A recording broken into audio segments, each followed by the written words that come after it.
ଗତକାଲି ମୋର ଜନ୍ମଦିନ ଥିଲା। ସକାଳୁ କେହି ୱିଶ୍ ବି କଲେ ନାହିଁ। ମୁଁ ଭାବିଲି କେହି ଜାଣିନାହାନ୍ତି, ଛାଡ଼ ଆଜି ଦିନଟା ଏମିତି ବେଳେ ପଡ଼ୋଶୀ ଘରେ ଯାଇ ବସିଥିବା ବେଳେ ଅପା ମୋତେ ଧଳା ଗୋଲାପ ଫୁଲଟେ ଦେଲେ। ମୁଁ ଭାବିଲି ଜନ୍ମଦିନ ଖୁସିରେ ବୋଧେ ଆଣିକି ଦେଲେ, କିନ୍ତୁ ସେ ଜାଣିନଥିଲେ। ମୁଁ ହସିକି କହିଲି, ଜନ୍ମଦିନ ବୋଲି କ'ଣ ଧଳା ଫୁଲରେ ଚଳେଇ ଦଉଛ? ସେ ବି ଜାଣିନଥିଲେ। ମୁଁ କହିଲାରୁ ସେ ମୋତେ ୱିଶ୍ କଲେ ଏବଂ 2ଟା ମିଠା କଡ଼ି ଦେଲେ। ମୁଁ ସେ ମିଠା କଡ଼ିକୁ ନେଇ ଲୁଣ ଲଙ୍କା ଦେଇକି ଭଲ ପାଗଟେ ବନେଇଲି ଏବଂ ସମସ୍ତେ ମିଶି ଖାଇଲୁ। ଖରାବେଳଟା ତ ପଳେଇଲା। ତାପରେ ଭାବିଲି ସନ୍ଧ୍ୟାବେଳଟା କାହିଁ ଖାଁ ଖାଁରେ ଯିବ, ଚାଲ ଟିକେ କ'ଣ ମିଠା ବନେଇଦେବା। ତାପରେ ଆରମ୍ଭ କଲି ପୁରୀ ଆଳୁଦମ୍।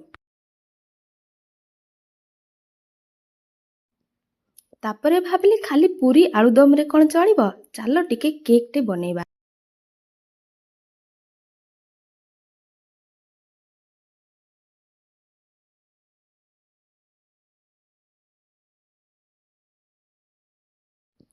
ଚାଲ କେକ୍ ଟିକେ ବନେଇବା ଆଜି, ଯାହା ବି ହେଇଯାଉ।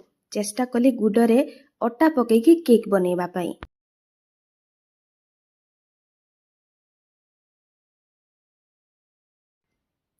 ଅଳ୍ପ ଗୁଡ଼ରେ ଫାଷ୍ଟ ଟ୍ରାଏ କଲି ହେଉଛି କି ନାହିଁ ଦେଖିବା। ତାପରେ ହଉ ହଉ ବଢ଼ିଆ ସୁନ୍ଦର କେକ୍ଟିଏ ବି ହେଇଗଲା।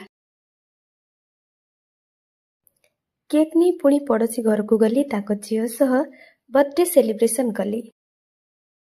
ଭିଡ଼ିଓ କେମିତି ଲାଗିଲା ନିହାତି ଜଣେଇବେ। ଆଉ ଗୁଡ଼ର ଏହି ସୁନ୍ଦର କେକ୍ ରେସିପି ମୁଁ ଆପଣମାନଙ୍କୁ ମୋର ଆଉ ଗୋଟେ ଭିଡ଼ିଓରେ ଦେଖେଇବି।